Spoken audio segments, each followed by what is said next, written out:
Salut tout le monde, j'espère que vous allez bien, je suis hyper content aujourd'hui de vous retrouver pour cette nouvelle petite vidéo hors série. Une petite vidéo comme ça, tranquille, pas forcément très longue, parce que c'est vrai qu'en ce moment j'ai sorti des vidéos pas mal longues, pas mal de travail derrière, donc là je vais partir sur un truc un peu plus soft. On a parlé la semaine dernière de cinéma, des sorties ciné qui avaient eu aux environs du mois d'août, des films que j'ai été voir. D'ailleurs je vous invite à aller voir la vidéo après si vous ne l'avez pas vue. Et aujourd'hui, on va encore parler de cinéma, mais on va pas critiquer de films, puisqu'on va parler de films qui ne sont pas encore sortis. Vous l'aurez compris, et puis de toute façon, vous l'avez vu dans le titre, dans la miniature, on va parler aujourd'hui des 10 films que j'attends le plus. Alors, pas forcément ceux que j'attends le plus, mais 10 films qui vont bientôt sortir au cinéma dans les prochaines semaines, dans les prochains mois, et que j'attends beaucoup. Je vais lister ces 10 films dans l'ordre chronologique, c'est-à-dire que je vais partir du film qui sortira dans le moins de temps, et je terminerai par le film qui sortira dans le plus de temps. Et pour commencer, on va parler d'un film qui sort dans quelques jours, alors vous voyez cette vidéo. Dans les prochaines sorties, du coup, le 15 septembre, mercredi, du coup. Forcément, ce film, tout le monde l'attend depuis des mois, voire des années. Surtout qu'avec le Covid, il a été reporté, comme la plupart des films. Bien sûr, je parle du prochain film de Denis Villeneuve, Dune.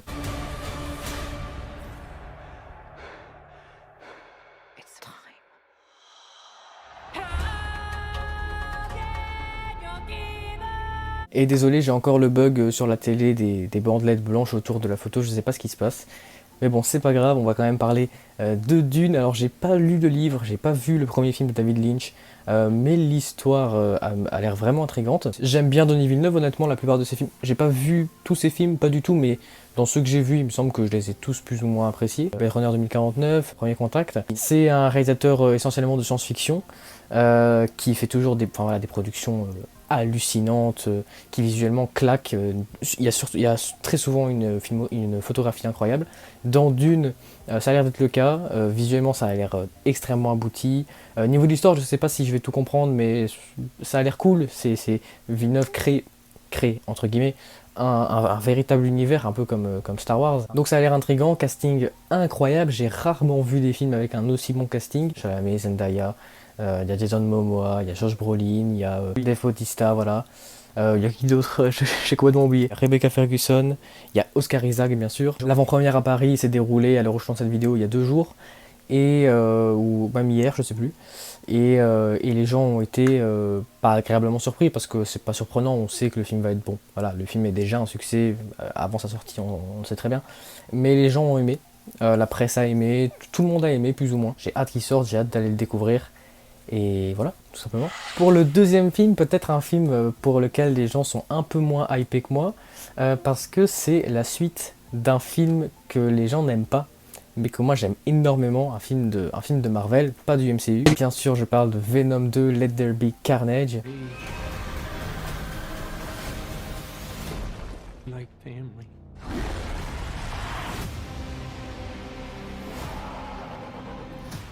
La suite donc du premier film Venom sorti en 2018, qui se conclut par une scène post-générique dans laquelle on fait connaissance, entre guillemets, pour ceux qui ne connaissent pas les comics, avec le personnage de Cletus Kasady, plus connu sous le nom de Carnage, joué par Woody Harrelson, en plus un acteur incroyable. Bien sûr, cette post-générique tease une suite avec la présence de Carnage. Donc Carnage, c'est un autre symbiote comme Venom, mais qui lui n'a absolument aucun sens de l'honneur, contrairement à Venom, et il tue beaucoup plus facilement et de manière beaucoup plus cruelle. Et du coup, forcément, cette suite, c'est ça en fait, c'est avec Carnage, avec Woody Harrelson. Il y a eu la bande-annonce qui est sortie il y a quelques mois maintenant, et elle envoie. Tom Hardy reprend son rôle, j'adore cet acteur. Michelle Williams reprend son rôle, j'adore cette actrice.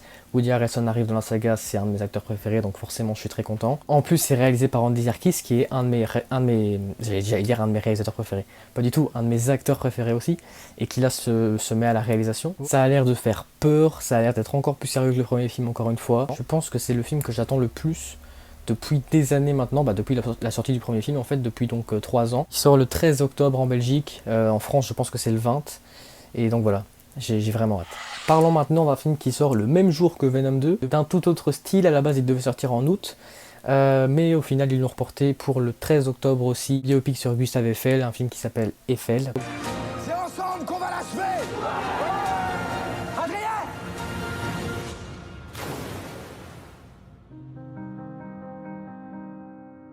Le film a l'air très intéressant, avec Romain Duris, qui est un des meilleurs acteurs français, peut-être pas de l'histoire, mais actuel en tout cas. C'est vraiment un acteur excellent. Il a joué Molière, hein, peut-être le plus grand poète français de l'histoire, le plus grand dramaturge français de l'histoire.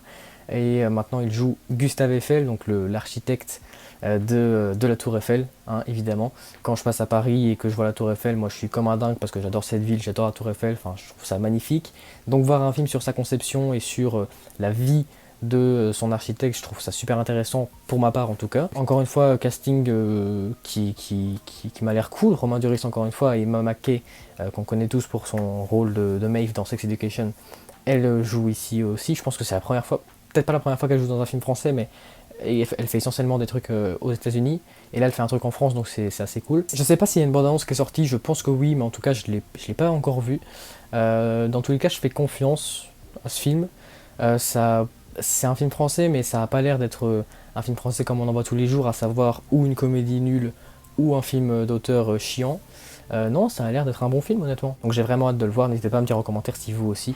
Quasiment un mois plus tard, plus précisément le 10 novembre 2021 plutôt, en Belgique en tout cas, sort un autre film, encore une fois, un tout autre style. Un film réalisé et dans lequel joue un cinéaste, un acteur presque immortel. Il fait des films depuis la nuit des temps et il est toujours là, toujours debout pour nous proposer du contenu, je l'espère, de qualité. Je pense évidemment que ça va être le cas. Je parle bien sûr du film Cry Macho de Clint Eastwood. We all have to make choices in life, kid. You have to make yours. Faut avouer que c'est pas l'histoire la plus originale ou la plus inventive qu'on ait vue, mais il y a un mais de taille, c'est réalisé par Clint Eastwood et c'est Clint Eastwood qui joue l'acteur principal, enfin qui joue le rôle principal, donc je pense que rien que sur ça on peut déjà être confiant quand on voit ce que Clint Eastwood a fait encore récemment, hein, le Carré Jewel, Gran Torino, Million Dollar Baby, Sully je crois, même American Sniper, enfin bref, il fait en ce moment même des bons films, comme il en a fait avant. Bon, avant c'était plus en tant qu'acteur et maintenant derrière la caméra, il fait des trucs extraordinaires et quand il est devant et derrière la caméra aussi. En plus, je pense, sans trop m'avancer et avec tout mon respect, que ce sera, si c'est pas son dernier film, en tout cas l'un de ses derniers films, parce que bon voilà, il est très vieux maintenant Clint Eastwood, donc je pense qu'il faut plus trop compter sur lui pour faire encore 10-15 films, hein. Je pense qu'il va encore en faire quelques-uns et après soit il va mourir, soit il va arrêter parce que il est quand même vieux maintenant. Donc je pense que c'est un de ses derniers films, si ce n'est son dernier film, donc je pense qu'il faut vraiment le savourer, aller le voir. Et voilà, encore une fois, je pense qu'il faut vraiment faire confiance à ce genre de gars qui est dans le cinéma depuis les années 40-50 quoi. Toujours au mois de novembre, 2 semaines plus tard, le 24 novembre pour être plus précis, il y a un autre film qui sort, lui aussi, comme pour Dune, avec un casting de folie, une histoire intéressante, basée sur des faits réels, hein, une sorte de biopic aussi. J'ai vu la bande-annonce récemment au cinéma et j'ai été scotché, je me suis dit mais ça a l'air trop bien. C'est le film House of Gucci. Person, but I am fair.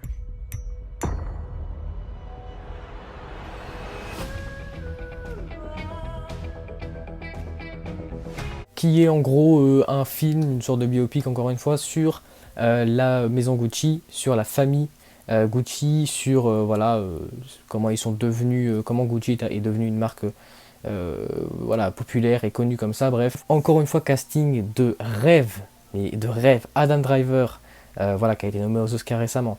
Lady Gaga, qui, on va pas se mentir, surprend tout le monde au cinéma. Je suis pas fan de ses chansons spécialement, mais voilà, je trouve que c'est une meuf qui s'assume mais à fond et qui en tant qu'actrice est extraordinaire. Dans A Star is Born, elle est divine.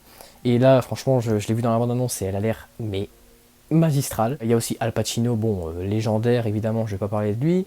Il y a aussi, il y a qui d'autre? Il y a Jared Leto qui est méconnaissable, make-up incroyable. Et encore une fois, une histoire qui a l'air vraiment intéressante, une réalisation qui a l'air cool. Évidemment, c'est Ridley Scott qui réalise, j'ai oublié de le dire. Lui aussi, réalisateur légendaire, il a réalisé Alien, Gladiator, bref. Vous connaissez Ridley Scott. Je ne vois pas comment les gens pourront être déçus de ce film. Réalisateur de légende, casting de rêve et de légende, une histoire qui n'a jamais été adaptée au cinéma et qui a l'air cool, qui a l'air intéressante, qui est basée sur des faits réels, donc c'est encore plus intéressant. Les musiques, je sais pas si les musiques de la bande-annonce se retrouveront dans le film, mais en tout cas les musiques de la bande-annonce sont hyper cool. Donc non, franchement, j'ai hyper hâte de ce film, j'ai vraiment hâte de voir ça, ça a l'air mais terrible. Je sais déjà que je vais aimer. Ensuite, j'avais vraiment envie de le mettre celui-là. Parce que je sais que aucun autre youtubeur ciné ou blogueur ciné ne va en parler. Moi, c'est un film qui fait partie d'une saga que j'aime beaucoup, qui est nul à chier, mais qui est hyper drôle. Je sais, je vais peut-être me faire insulter dans les commentaires parce que enfin, voilà, vous allez me dire oui, mais bon, t'es jeune, donc forcément ça te fait rire ce genre de film. Allez-y, si vous dites ça, je m'en fous. J'aime ces 3 films. Je pense, aimer le 4e. Je parle bien sûr des Tuches 4. Travaille pas, je suis patron. Vous avez déjà vu un patron qui travaille, vous?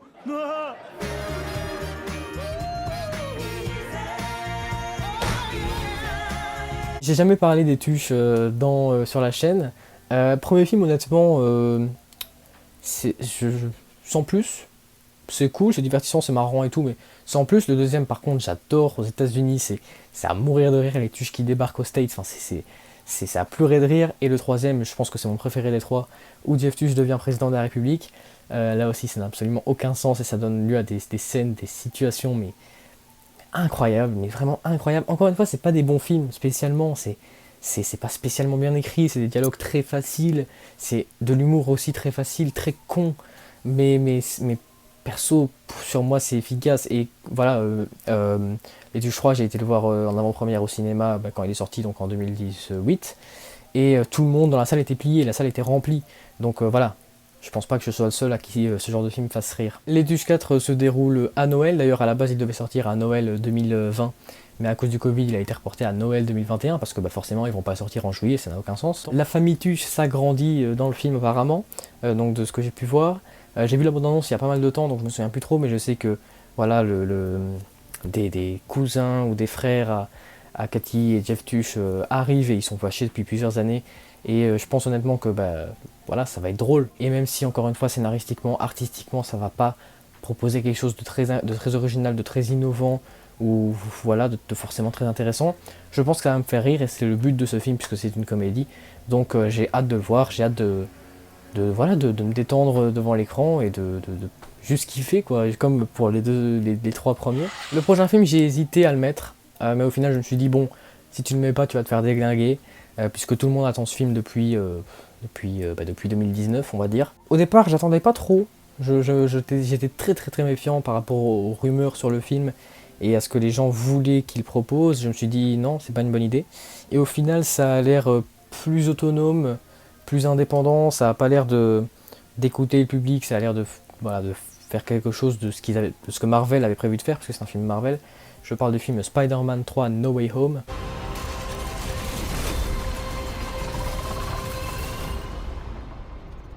Hello, Peter.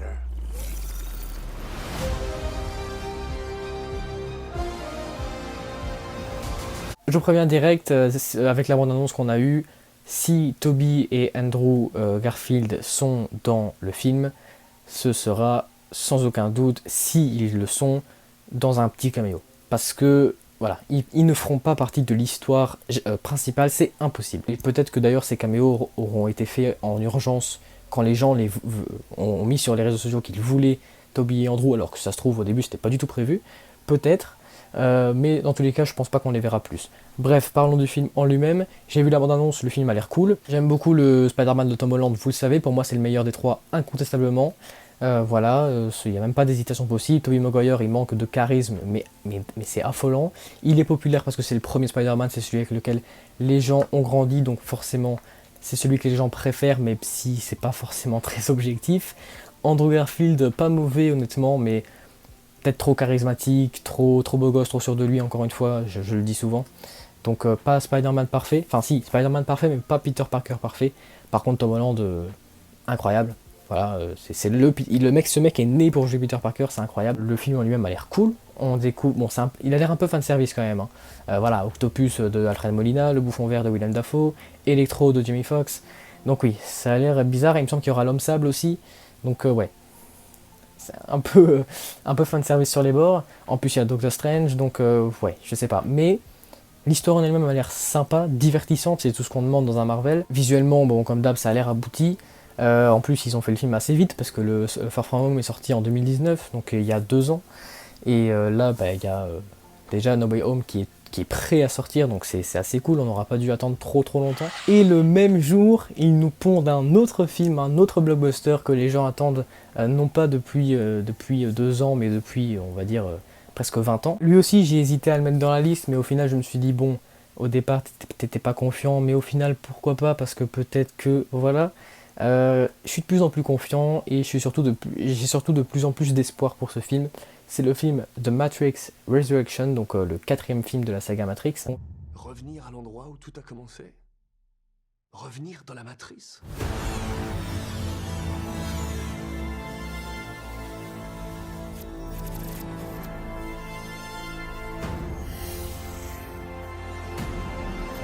Au départ, faire un 4e film Matrix, pour moi, c'était une grave erreur, parce que, voilà, 1er, 2e, 3e film, hop, fini, bâclé, un début, une fin, on n'en parle plus.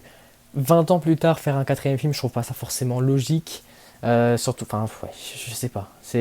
Pour moi, une saga de 4 films, c'est moche. Voilà, 3 c'est le chiffre parfait. 1, 2, 3, on n'en parle plus. 1, 2, 3, et après il y a un 4e qui arrive, je trouve que c'est bête. Ouais. Surtout que voilà, vous connaissez peut-être mon avis sur la saga Matrix. Le 1er film, j'adore, il est incroyable, c'est presque un chef-d'œuvre. Le 2e, bof. Sans plus, pas mal, mais bon, sans plus. Et le 3e, j'aime pas. Donc voilà, on peut pas dire que je sois si hypé que ça pour le 4e, mais je l'ai mis dans la liste, parce qu'encore une fois, j'ai de plus en plus d'espoir pour ce film. Pourquoi ? Parce que je me dis, les 20 ans d'écart, les améliorations techniques, les acteurs qui ont grandi, peut-être que c'est des autres scénaristes, non, je sais pas, je ne pense pas. Mais bon, bref, peut-être que ces 20 ans auront permis, peut-être, aux cinéastes qui travaillent derrière ce 4e film, de proposer quelque chose de différent et de peut-être même nouveau. Peut-être qu'il y a eu des améliorations et peut-être que ça va me réconcilier avec la saga, je l'espère, mais c'est pas sûr du tout. En tout cas, la bande-annonce est sortie hier à l'heure où vous regardez cette vidéo. Moi, elle sort demain, donc je l'ai pas encore vue forcément. Donc voilà, j'espère revenir des cours et découvrir un truc qui va me hyper un minimum. J'espère. Voilà. C'est... Pour l'avant-dernier film, on va parler d'un préquel d'une saga que j'aime énormément et que les gens aiment aussi, une saga très récente d'ailleurs. Un film que les gens attendent depuis pas mal de temps, qui devait sortir il y a maintenant 1 an et demi peut-être, mais bon forcément à cause de la Covid. Voilà, Kingsman, première mission. We shall see.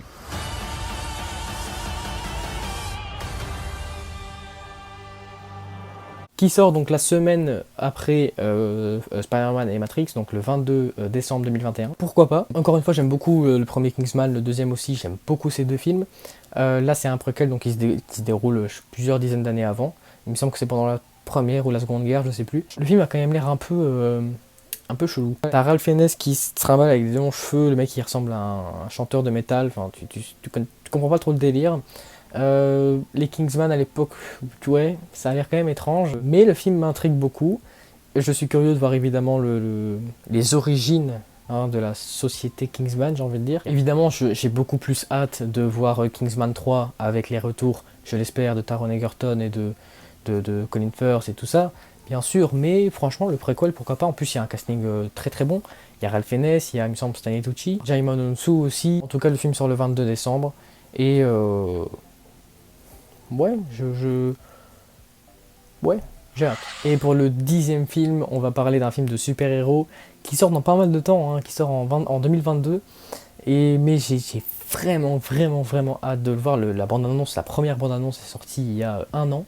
Bon, forcément, c'était avant que le film soit reporté à cause du Covid, donc forcément, voilà. Le film sort en mars 2022, donc dans quelques mois quand même, et la bande-annonce est sortie il y a 1 an. Donc oui, c'est vrai qu'on a attendu longtemps pour ce film, mais je pense ne pas me tromper en disant que le résultat va être satisfaisant en fait. Je parle bien sûr du film de Batman.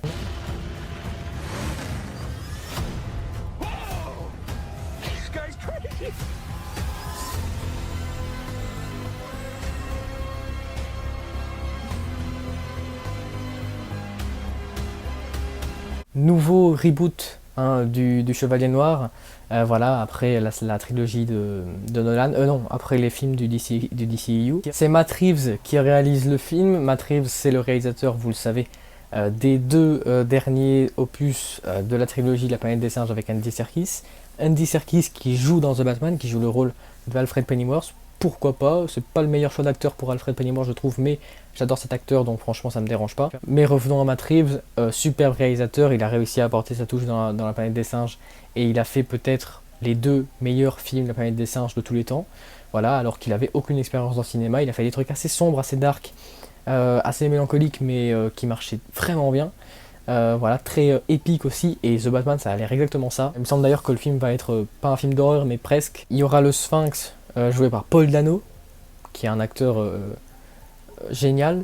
Le Pingouin joué par Colin Farrell, lui aussi un superbe acteur. Et voilà, il y aura donc Andy Serkis, il y aura Zoe Kravitz qui jouera Catwoman, et bien sûr, Batman sera joué par Robert Pattinson, que j'aime beaucoup, qui est un superbe acteur. La bande-annonce, comme je l'ai dit, est sortie il y a pas mal de temps maintenant. Les gens l'ont vu et ont été bluffés. Voilà, les gens ne s'attendaient absolument pas à ça, et moi non plus. Je m'attendais à un film Batman normal, je me suis dit bon ouais allez. Mais en fait non, j'ai été vraiment surpris, je me suis dit mais ça a l'air génial, ça a l'air d'être enfin un Batman qu'on n'a jamais vu, un vrai Batman sombre, jeune, ouais, un nouveau style de réalisation, voilà, il y a eu Burton, il y a eu Nolan et maintenant il y a Matt Reeves. En plus Pattinson a l'air bluffant dans le rôle de Bruce Wayne, donc je suis vraiment très curieux, mais vraiment très curieux de voir le film. Il sort en mars 2022, le 2 mars, j'ai trop hâte comme tout le monde bien sûr. Et voilà, tout simplement. En plus, je pense que le film sera le premier d'une saga, au moins d'une trilogie. Rendez-vous le 2 mars 2022 du coup. Et rendez-vous pour mon point ciné mars 2022 pour parler de The Batman. C'est dans longtemps quand même, hein, on a le temps. Donc voilà les gars, c'est déjà la fin de cette vidéo. J'espère qu'elle vous aura plu. Si c'est le cas, n'hésitez pas à mettre un pouce en l'air, vous abonner à la chaîne. Bref, vous connaissez la chanson. N'hésitez pas à me dire dans les commentaires les films qui vous hype le plus. Dans ceux qui vont bientôt sortir au cinéma. On se retrouve la semaine prochaine pour le 3e épisode de la série de vidéos Dans son rôle. On parlera de la carrière d'un acteur, d'un jeune acteur que vous connaissez et dont on a parlé dans cette vidéo, petit indice. D'ici là, je vous dis à très bientôt. Salut!